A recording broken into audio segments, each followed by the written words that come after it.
as per Exhibit D, the enemy walks forward, then disappears like Jagatai Khan in the webway, never to be seen again. What? Too soon? Case 05052020, name Close to the Sun. The developer states, deep in international waters, Tesla's Helios stands still. An unbound utopia for scientific research, Rose Archer steps aboard in a search of her sister, quickly to discover not all is as it seems. A single word covers the entrance: quarantine. And by the Emperor, this game should have been quarantined as well. Let's kick it all off with the graphics and settings, as those are one of the very few good things I can say about this experience. From a visual standpoint, I have nothing to complain about. There are few things you can tweak depending on your cogitator's specs, but not too many. You can't rebind the keys, which is always a big heresy in my book, but given the fact you literally only ever use like 6 buttons out of possible 7, I am going to overlook this issue, as there are much bigger fish and chips to fry.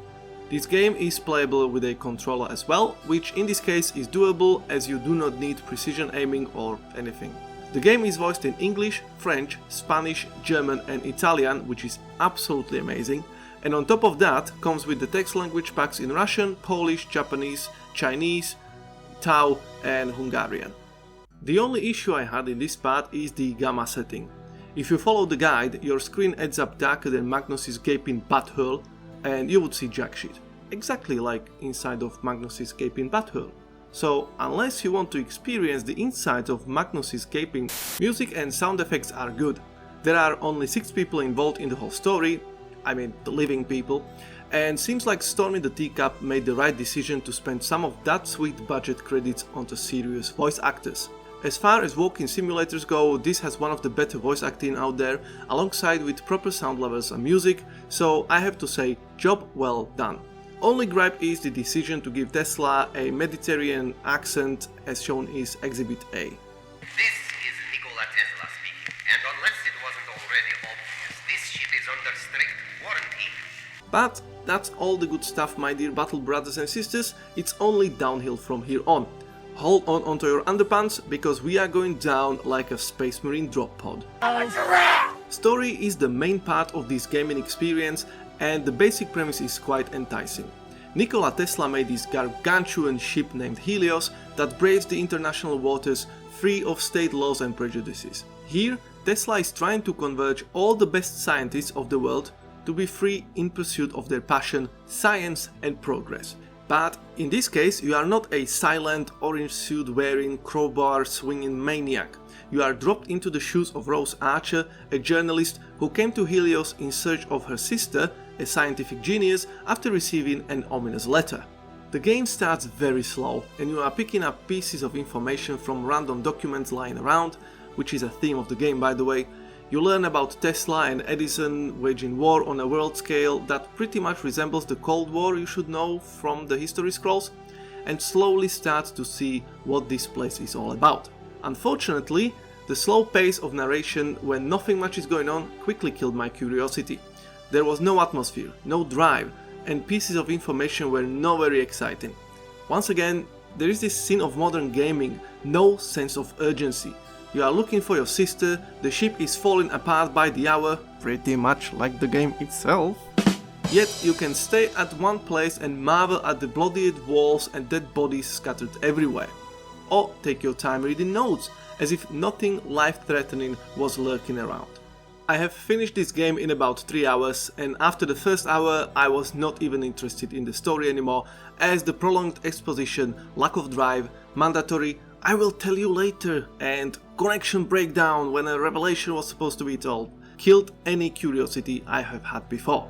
Characters talking to you only tells you what to do, not much more, so you don't even start to care about them. Therefore, whether they live or die during the game did not matter to me. Rosie doesn't have enough monologue to make me start caring about her sister or anyone else that is present in the story. Note doesn't convey more than basic information. And given that there is about 5 characters in the whole game and Teacup Studio had 3 full hours to develop them and do something about them, says a lot about the lack in storytelling skills. And since I am prohibited by the Imperial law not to spoil everything, let's move on to the next part. Gameplay and mechanics are virtually non-existent. This game should be used in the game development schools as an example of atrocious level design and puzzles. But let's do this step by step. Level design of this game is one idiotic corridor with very obvious pointers.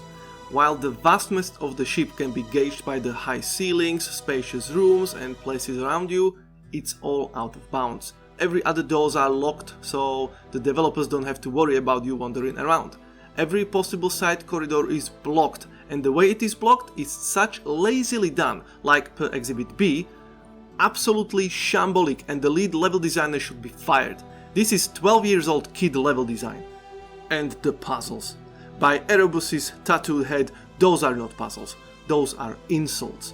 As per Exhibit C, these puzzles could have been solved by a brain-damaged servitor with its logical functions uninstalled. Luckily, the more you progress, the less puzzles there are. I only assume that the testers told the developers that treating players as complete brainless subhumans is not good for the game, and the puzzles are subsequently dropped. Instead, you only get these idiotic go over here and press this button type of tasks, which is also dull, but at least less insulting.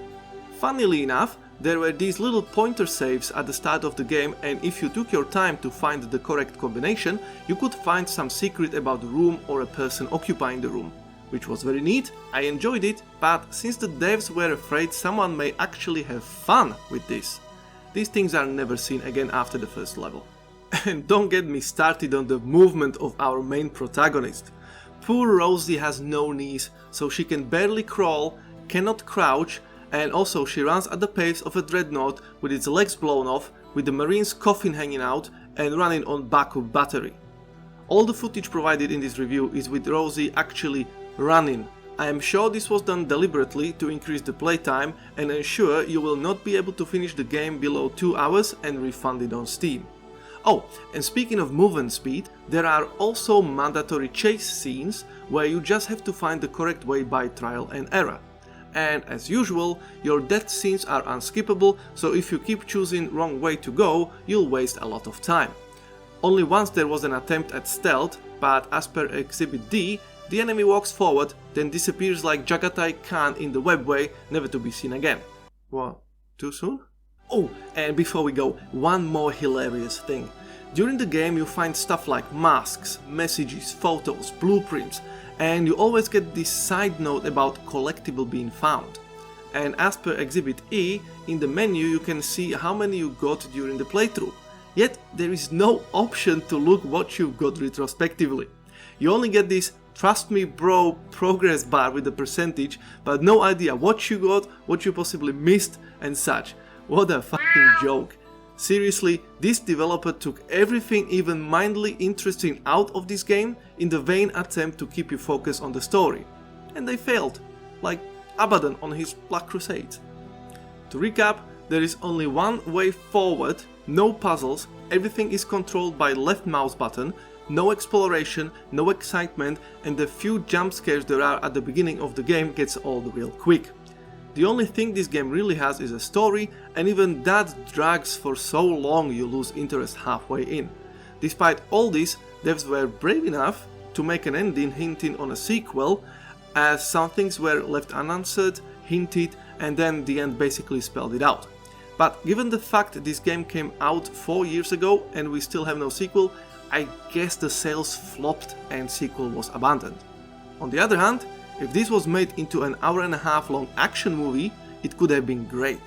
Storm in a Teacup could have saved 2 years of their lives and even make some money just writing the script and sell it to the Hollywood. With the wank they have been puking out recently, this would be a movie of the year. For everyone making it this far, my hat is off and thank you very much for watching. And now for the final verdict.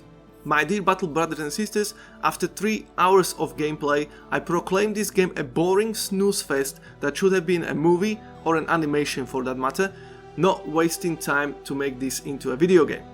This doo-doo coming from the developers focusing on narrative games, I think I will be skipping their other games in the future. But hey, that's just me. If you like the idea of an interesting setting and a story that could have been something special, you may give it a go. I, in the meantime, will be rather watching tutorial about slicing bread on repeat. By the Emperor, what a waste of potential this is.